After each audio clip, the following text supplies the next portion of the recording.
Мен тауықтарды қатты жақсы көрем. Тауықтар мен өмірімде бақыт сыйлаған. Оқты. Жоқ, тоқтаңдар, қазір түсіндірем. История екен, ә? Жоқ, түсіндірем, қазір тұра тұрыңдар. Тілеген Еркінбеков. Тауықтар маған бақыт сыйлаған.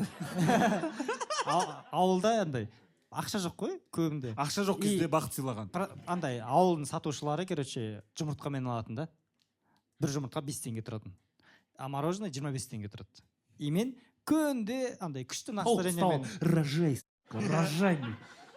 Я пломбир хочу! андай күшті настроениемен тұрам, апа-аталармен шай ішем, бүйтіп жүрем, двор жақта.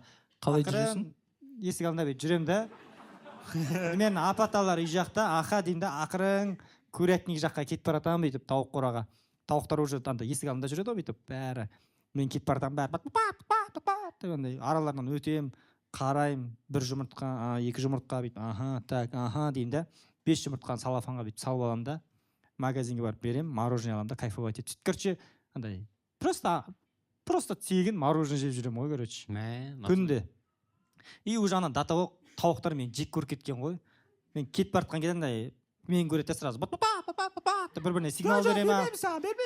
Бір-біріне сигнал бере, білмеймін андай. Мені көреді, мына урод тағы да келе жатыр дей ма андай. Бір-біріне сигнал береді, короче. Тауық қораға кірем. Глория, они заберут наших детей! Мен қазір ойлаймын да андай балаларынан, мамаларынан балаларын тартып алған ғой.